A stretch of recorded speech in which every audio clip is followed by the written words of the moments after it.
Hi, everybody. It's a beautiful day here in Metlakatla, so I thought I'd talk to you from outside. Today, I want to talk about working with galleries. I started working with galleries when I was about 13, selling prints. My dad brought me in, basically said, "Here's my son, buy his work." But over the years, developed relationships, worked with lots of different galleries, and I thought it might be good to share some advice with uh, younger carvers, young people who are trying to break into the art market, particularly about working with galleries in and around Seattle and Vancouver, um, which I highly recommend for artists located in Southeast Alaska to try to, when you feel like your work is of a certain quality, to try to break into that market. It'll really help get your name out there better. Working with galleries provides more opportunity for people to find your work. Um, the first thing we'll talk about is wholesale and retail. So the retail price is your price for your piece. That's what you want it to sell for. But what you'll make through a gallery is wholesale, which is usually half of that price. The gallery makes the same amount that you do. They make their half by promoting your work. They'd use that money to not only keep their lights on and employees paid and things like that, but it's their job to promote you, get your name out there. And I've found over the years that even though sometimes it's hard to stomach that 50-50 split, um, especially with really good galleries, it is a benefit to you. Um, so don't let that stop you. Um, if you're working with a quality gallery, it's worth it. Um, go in to a gallery with a price that you know you're not willing to go below. Um, Especially when you're new, they will try to negotiate with you. Part of it is because they have experience with how things sell.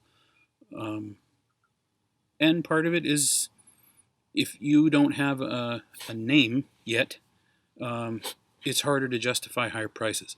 So part of it, when you're first getting started, is to walk in with a bit of humility. Don't walk in thinking, "Oh, I deserve the same amount as that guy," even though that guy's been carving for 40 years.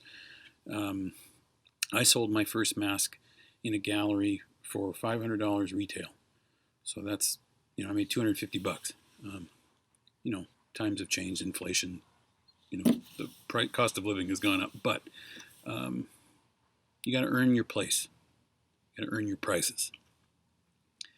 With that, having a price that you don't want to go below, be prepared to be able to walk out, not in anger. Sometimes galleries either can't afford it or it's not the right fit for the moment. I've been rejected plenty of times. It doesn't feel great, but they're not doing it as a personal thing. So just say thank you very much, and I'll take it somewhere else. Um, and on that note, maybe they can't buy it from you, but they can consign it. And consignment is something that I recommend. Basically, they agree to take the piece, and when it sells, they'll send you your cut. And very often, your cut in a consignment is 60-40. Not every gallery is like that, but a lot are.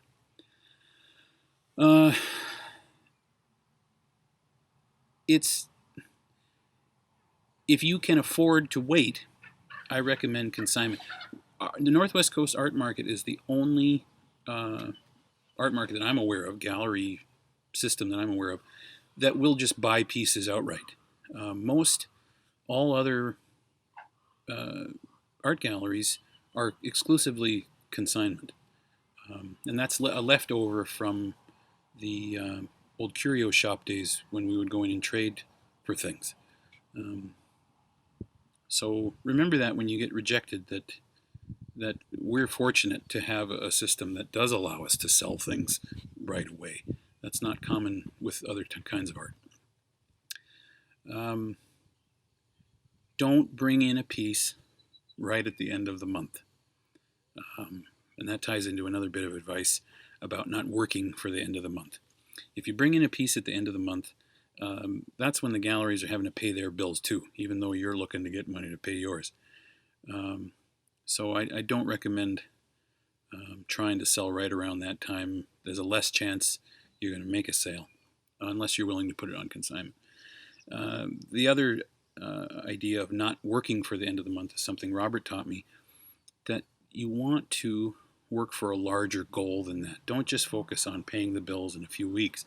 Think about paying the bills in 6 months and what you got to do and how hard you got to work to get ahead that way for yourself. Ends up putting you in a better both financial situation, but also a better mental headspace. Working with galleries can be very rewarding. You get introduced to people that you never thought you would. You should, if you get a chance, go to the openings. If you get to participate in a multi-artist show, go have your face seen. Talk to people. I've found that I've often sold pieces just because I got to actually talk to the clients there at the gallery. So those are some bits of advice for those of you just starting out. I hope that was a help. And one last thing, and this is something that everyone has to work on. It's something I've had to work on, but it's something my father harped on me my whole life, is do what you say you're going to do. So if you make a promise to a gallery, follow through. That's good business. And if you don't, it's gonna hurt you. Your name and your reputation are everything, and that is tied into how much money you can make for your pieces and how much work you're going to continue to get by your reliability. And that ties back to our culture. Making your name a good name, that's on you. So I hope I've helped. Hope you all are doing all right, and we'll talk to you again.